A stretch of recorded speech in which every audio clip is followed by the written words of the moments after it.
Create అనేటువంటిది చేయలేనిదే most ఉంది. Important. అవును. అవును. మరి ఈ ఏఐ అనేటువంటిది మొట్టమొదటిగా ఏ పని చేస్తుంది?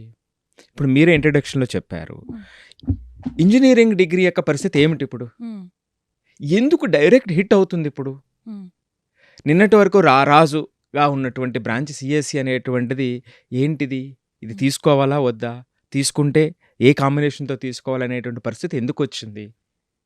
సో, దానికి మూలాలు మనం చూడాల్సినటువంటి అవసరం ఉంటుంది. అవును. చూసి పిల్లలని ఎడ్యుకేట్ చేయకపోతే హ్మ్. మీకు డిగ్రీ వచ్చినా, హ్మ్. మీకు డిగ్రీ వచ్చినా, సీజీపీఏలొచ్చినా హ్మ్. పెద్ద డిఫరెన్స్ ఏమి రాదండి. హ్మ్. చివరి రోజొచ్చేటప్పటికి. హ్మ్. మీకొక చాలా కఠిన నిజాన్ని చెప్తా. కొంతమంది ఇంజినీర్స్ హ్మ్. ఆఫ్‌కోర్స్ చాలా తక్కువ మంది 25,00,000, 30,00,000, 40,00,000, కోటి రూపాయలు నిన్ననే ఐఐటీ హైదరాబాద్‌లో కూడా ఒక మంచి ప్యాకేజ్‌తో ఒక అబ్బాయి సెలెక్ట్ అయ్యాడని వింటాం. అవి హ్మ్. Extreme cases. ఆయన యావరేజ్ సాలరీస్ పడిపోయినాయి.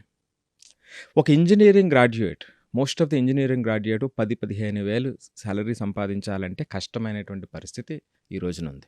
అవును. అదే సందర్భంలో ఒక పాలిటెక్నిక్, ఐటీఐ చదివినటువంటి వాళ్ళకి ఇమ్మీడియేట్‌గా ఒక 30,000 రూపాయలతో హ్యాండ్స్ ఆన్ ఎక్స్‌పీరియన్స్ ఇస్తూ జాబ్స్ వస్తున్నటువంటి పరిస్థితి ఉంది. అంటే ఈ ఈ చేంజెస్ ఎక్కడ? దీన్నెలా అర్థం జేసుకోవాలి? అంటే ఎక్కడ షార్టేజ్ ఉంది?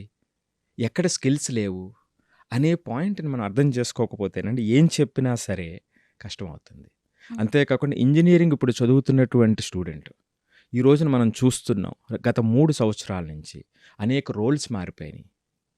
అలాంటి మారిపోయినటువంటి సందర్భంలో ఈరోజు చదువుతున్నటువంటి ఇంజినీరింగ్ స్టూడెంట్ 4 సంవత్సరాల తర్వాత అతను చదివినటువంటిది ఏఐ ఈయన 4 సంవత్సరాలు చదివినటువంటి దాన్ని, నేర్చుకున్నటువంటి దాన్ని ఏఐ ఒక గంటలో చేసి పడేస్తుందంటే, మ్యాన్ పవర్ అవసరం దీన్నెలా లేకుండా. అర్థం జేసుకోవాలి? సో, హ్మ్. దీనికి సంబంధించండి కొంచెం మనం డయాగ్నోస్ చేయాల్సినటువంటి అవసరం ఉంది.